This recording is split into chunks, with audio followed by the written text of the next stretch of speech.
कमाने वाली बहू। मम्मी आप हमारे साथ बेंगलोर चलो, पापा थे तो अलग बात थी, अब आप अकेली यहाँ गांव में कैसे रहेंगी। बेटे अनिल ने कहा तो मैं असमंजस में पड़ गई। हार्ट अटैक से हुई इनकी अचानक मौत से मैं अपने आप को लाख कोशिश के बाद भी संभाल नहीं पा रही थी। 12 दिन हो जाने से सभी मेहमान चले गए थे। बेटा अनिल और बहू अनीता दोनों ही इंजीनियर थे। मेरी सहेलियों ने मुझसे कहा कि बेटे बहू के पास रहने नहीं जाना, क्योंकि कमाने वाली बहू को बुजुर्ग सास बिल्कुल अच्छी नहीं लगेगी। उसकी आज़ादी में तुम्हारे जाने से खलल पड़ेगी। वे तुम्हें ताने मार मार के तुम्हारा जीना हराम कर देगी। वैसे भी भाई साहब ने जीते जी ही पूरी संपत्ति बेटे के नाम कर दी थी। ऐसे में तो पूरी संभावना है कि बेटा बहू यहाँ का मकान बेचकर माल तो सब ले लेंगे और तुम्हें पाई पाई के लिए तरसा देंगे। लेकिन बेटे बहू के साथ जाना मेरी मजबूरी भी थी। 60 की उम्र में अपने घुटनों के दर्द के कारण मैं अपनी किराना दुकान चलाने में असमर्थ थी। 12 दिन के कार्यक्रम का पूरा खर्चा बेटे ने ही किया, लेकिन छोटे मोटे खर्चे के लिए बेटे के आगे हाथ फैलाना मुझे ठीक नहीं लगा। और जो थोड़े बहुत पैसे हमने जमा करके रखे थे वे खर्च हो गए और अब हालात ये थे कि मेरे पास 100 रुपये भी नहीं थे। असमंजस में मैंने अनिल को कोई जवाब नहीं दे पाई। अनिल और अनीता दोनों ही मेरा पूरा ख्याल रखते। सभी साथ साथ ही में खाना खाते। अनीता मेरी पसंद के हिसाब से खाना बना देती। दोनों की एक कोशिश रहती कि मुझे इनकी याद ना सताए, मैं खुश रहूं। 8 साल का पोता चिंटू तो दादी माँ कहकर मेरे आगे पीछे घूमते रहता। मैं कोई भी चीज़ के लिए बोलती तो चीज़ मुझे बराबर लाकर दे देते। ये सब देखकर मेरे मन को बहुत शांति मिल रही थी। मैं सोचने लगी कि लोग बेवजह ही आजकल के बच्चों को बदनाम करते हैं कि वे लोग बुजुर्ग माँ बाप की कदर नहीं करते। खासकर यदि बहू कमाने वाली हो तो सास को नौकरानी ही समझने लगती है। अनीता भी तो कमाती है, लेकिन कितने अच्छे से घर और दफ्तर दोनों संभालती है, कभी कोई ताना नहीं मारती। तो मुझे ही लगता है कि वे ऑफिस और घर दोनों जगह का काम करके थक जाती होगी, इसीलिए मैं भी थोड़ा बहुत काम कर लेती हूँ। लेकिन बेटा बहू दोनों ने कभी भी मुझे किसी काम के लिए नहीं कहा। 1 महीना कैसे बीत गया पता ही नहीं चला। आज सबने बाहर घूमने का कार्यक्रम बनाया। मॉल में घूमते घूमते अनिल और अनीता एक दुकान से कुछ खरीदने लग गए। मैं चिंटू को थोड़ा आगे निकल आए।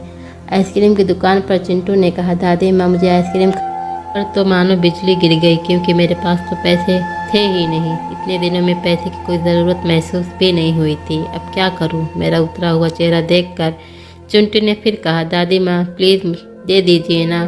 सॉरी बेटा, मैं अपने पर्स घर में ही भूल गई। मेरे ऐसे कहने पर चिंटू ने मेरी तरफ कुछ अजीब नज़रों से देखा। उसे लगा कि आइसक्रीम ना दिलाना पड़े, इसलिए मैं बहाना मार रही हूँ। लेकिन मैं कर भी क्या सकती थी। मुझे अपनी बेबसी पर रोना आने लगा। मैं कैसी दादी हूँ कि अपने पोते को आइसक्रीम भी नहीं दिला सकती। इनके जाने के बाद पहली बार मैंने अपने आप को बहुत ही असहाय महसूस कर रही थी। हमने बाहर डिनर किया। अनीता ने मेरे पसंद की काजू करी ऑर्डर की थी, लेकिन मुझे उसमें बेस्वाद नहीं आ रहा था। घर आने पर थोड़ी देर सभी ने टीवी देखी। अनिल सोने चला गया और अनीता चिंटू के कमरे में गई ताकि मच्छर की टिक्कियाँ लगाकर उसे ब्लैंकेट आदि देकर सुला दे। मैं भी अपने कमरे में सोने जाने लगी। इतने में मुझे चिंटू की आवाज़ सुनाई दी, मम्मी दादी माँ बहुत कंजूस हैं। तो ऐसे कैसे बोल रहा है। हाँ मम्मी, आज मॉल में घूमते वक्त मैंने दादी माँ को आइसक्रीम दिलाने कहा तो उन्होंने कहा कि वे अपना पर्स घर में ही भूल आई हैं। कितना अच्छा है ना मम्मी कि बाहर जाओ तो पर्स ही साथ ना ले जाओ तो कुछ खर्चा ही नहीं होगा। कंजूस दादी माँ। ये क्या है चिंटू। दादी माँ के लिए ऐसे बोलते वक्त में ज़रा भी विचार नहीं आया। क्या तुम उनके दुख को समझ सकते हो कि वे फ़िलहाल कितने दुख में हैं। दादी माँ को क्या दुख है बेटा। अभी तक दादी माँ और दादाजी गाँव में एक साथ रहते थे। अब अचानक दादाजी हम सबको छोड़कर चले गए। जिस व्यक्ति के साथ हम 24 घंटा रहते थे, साथ में उठते बैठते हैं, साथ में खाना खाते हैं, अपना दुख सुख शेयर करते हैं, वे ही ये व्यक्ति अचानक हमसे बहुत दूर चला जाता है तो कितना दुख होता है। ये भी तुम नहीं समझ सकते। सोचो अचानक तुम्हारे मम्मी पापा तुमसे बहुत दूर चले जाएं, इतनी दूर कि कभी वापस ना आए तो क्या तुम दुख नहीं होगा। नहीं मम्मी, मैं आप लोगों के बिना नहीं रह सकता। बेटा फिर सोचो दादी माँ दादाजी के बिना कैसे रह रही होंगी। ऐसी स्थिति में यदि वे अपना पर्स घर में ही भूल गई तो तुम्हें उन्हें कंजूस तक कह दिया, तुम्हें तुम्हारे प्रति उनका प्यार नहीं देखा। जब भी तुम स्कूल से आने में 5-10 मिनट लेट होती है तो वे लगातार बालकनी में खड़े होकर तुम्हारा रास्ता देखती रहती हैं। उस दिन उनके घुटनों में बहुत दर्द होने के बावजूद तुम्हारे कहने पर उन्होंने तुम्हारे मनपसंद मेथी मटर मलाई बनाई थी। इसीलिए बेटा, किसी के लिए कोई भी राय बनाने से पहले उस व्यक्ति के दृष्टिकोण से भी सोचना चाहिए। Sorry mummy. ये वार्तालाप सुनकर मुझे अपनी बहू पर बहुत गर्व हुआ।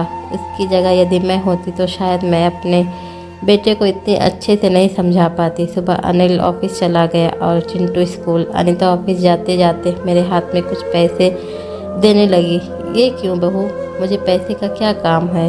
मम्मी जी, इंसान को पैसों का कब काम पड़ जाए कह नहीं सकते। आप मंदिर जाती हैं, कभी दक्षिणा चढ़ा दीजिए, कभी चिंटू के कोई चीज़ के लिए जिद करने पर उसे वो चीज़ लेकर दे दीजिए। लेकिन बहू, मम्मी जी, यदि ये पैसे अनिल आपको देते तो क्या आप मना करते? नहीं ना, आपकी बहू भी कमाती है तो फिर आप अपने बहू से पैसे क्यों नहीं ले सकती?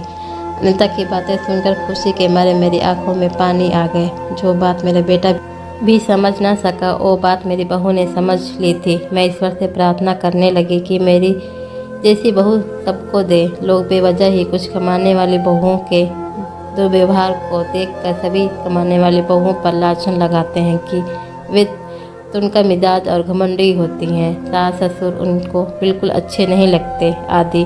कुछ बहू अनीता जैसी समझदार सुलझे विचारों वाली, बड़ों का सम्मान करने वाले भी होती हैं। आज अनीता ने कमाने वाली बहू के बारे में मेरी आंखें पर पड़ा पर्दा